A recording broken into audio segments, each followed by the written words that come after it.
motivos de discussão e até separação do casal. Quem gasta mais, quem controla mais o orçamento, o homem ou a mulher? Nossa equipe de reportagem foi conferir com alguns casais. Nos supermercados, alguns casais gostam de fazer compras juntos, mas nem sempre há um entendimento sobre o que e como comprar. Os homens garantem que as mulheres gastam mais. A mulher, acho que ela é mais uma compradora compulsiva. Homem não, homem calcula mais. Mas elas justificam os gastos.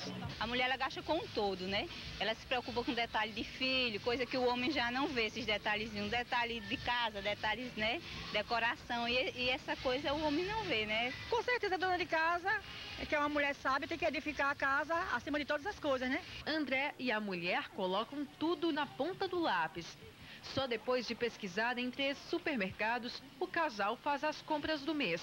Assim, não há discussão e todos ficam satisfeitos. A gente faz o primeiro percurso pesquisando e depois, de acordo com o roteiro, como tem a proximidade dos supermercados, a gente sai fazendo as compras, comparando e comprando. Rui e Nivalda conseguem planejar bem o orçamento doméstico sem brigas. A renda familiar, que não é alta, é entregue para a mulher administrar.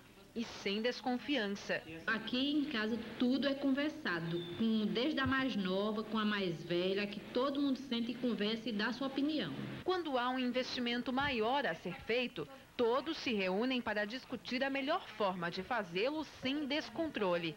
Fundamental ver se vale a pena e, fundamentalmente, analisar o que é supérfluo e o que é necessário realmente. O que é que a gente precisa fazer de fato ou o que a gente pode deixar de fazer sem ter nenhum problema.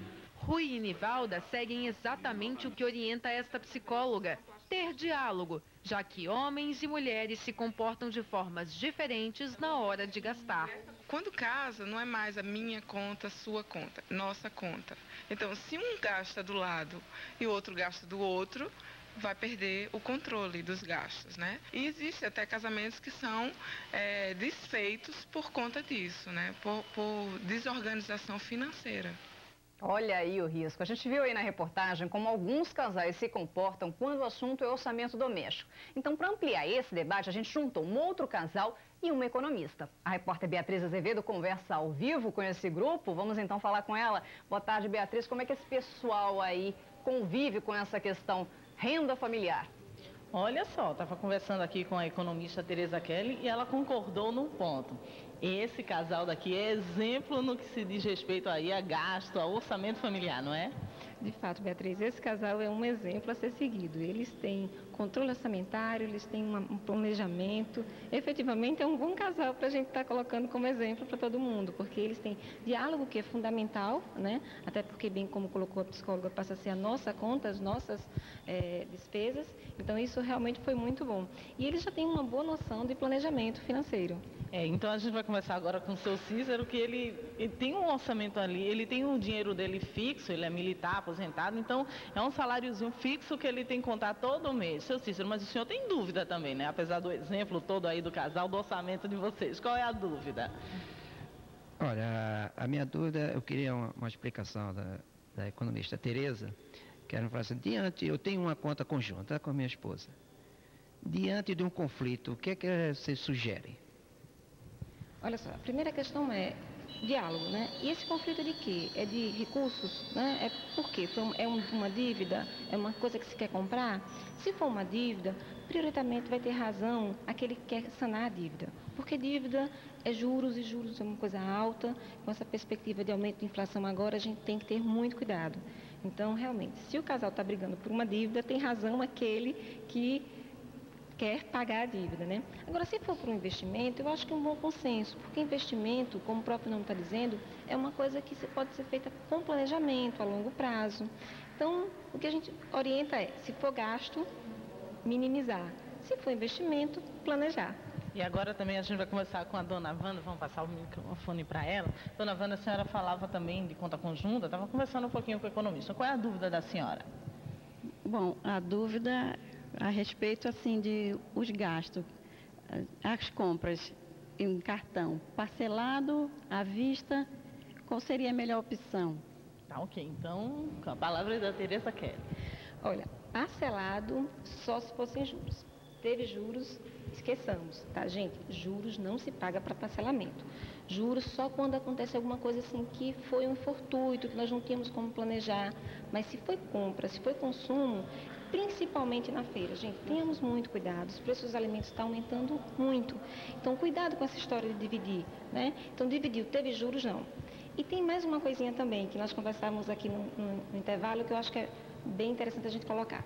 Cuidado com essa história de, não, é 10 vezes sem juros. Tá, tudo bem, é 10 vezes sem juros, mas a parcela ela vai ter que entrar no orçamento. Esse casal modelo, eles já fazem isso. Então, quando eles compram, eles sabem assim, não, se eu comprar agora, eu vou estar pagando até março do ano que vem. E até março do ano que vem eu tenho IPVA, eu tenho matrícula escolar, eu tenho IPTU, né? Então eu tenho que pensar que essa parcela que eu coloco hoje, de R$ 49,90, que não é nada, ela também vai existir em janeiro, em fevereiro, em março, que são meses muito apertados para todo mundo. Né? Então, o maior cuidado é isso. Pois não, Felipe? Eu tenho uma dúvida aqui do estúdio, queria perguntar à Tereza. Pois não, Felipe? São 2 orçamentos, né? Às vezes o marido trabalha, a esposa também trabalha. Como é que faz na hora de dividir esses gastos aí? Faz todo mundo reparte as mesmas dívidas ou diz o maridão fica com a feira, com o pagamento da escola e a esposa fica com outros afazeres?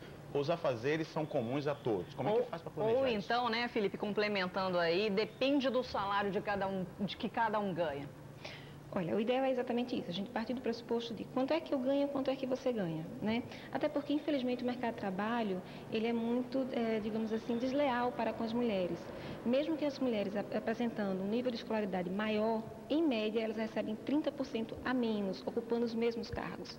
Então, normalmente, nas famílias, as mulheres recebem um pouco menos. Em função disso, o que a gente orienta? Que você faça a divisão de responsabilidades, e aí sim é muito interessante, Felipe, porque a gente fica assim, olha, o homem fica com esses itens, e a mulher fica com outros itens da despesa, porque a atribuição de ter cuidado com a data, de fazer controle naquele item, fica com cada um.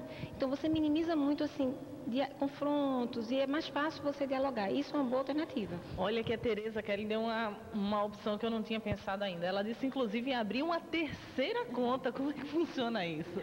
Nos casos, assim, muito complicados, assim, que realmente seja um conflito, né, a questão da conta, há uma alternativa que se pode tentar é abrir uma terceira conta, onde o casal coloca o dinheiro lá e aí um dos parceiros, né, que é aquele que é mais responsável, que tem um perfil de cuidar da data, de não atrasar, fica responsável por pagar a conta com aquele recurso daquela conta, né?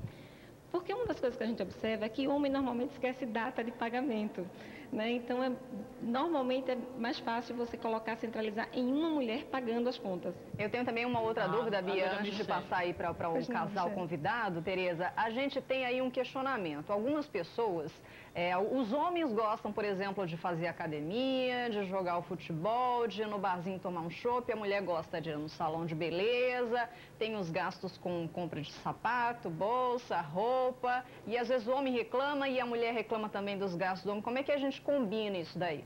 Olha, o ideal é que a gente é justo, inclusive, que você tenha o seu orçamento pessoal. Então, o justo é que você defina, olha, você vai ter R$200, R$100, R$50, R$10, não importa o valor, mas que esse valor seja determinado. Você tem direito a X e eu tenho direito a X. E esse X a gente gasta com o que quiser. E aí eu vou chamar a atenção é que as mulheres, apesar de serem ditas como maiores gastadoras, né, é porque elas terminam comprando muita coisa para dentro de casa, né? Então, eletrodomésticos, utensílios domésticos, aquela questão da roupa de cama, mesa, banho, né? Isso entra como despesa da mulher e não é uma despesa de casa, né? Então, uma das dicas que a gente dá é isso, faça a divisão, diga, olha, você tem direito para gastar, seja com futebol, seja com shopping, com o que você quiser, o dinheiro é seu. E eu vou gastar, pode ser com academia, pode ser com flores, pode ser com perfume, com o que eu quiser e vai ser esse valor. Tá ok, então. Então a gente volta ao estúdio com vocês. Obrigada, Beatriz, obrigada ao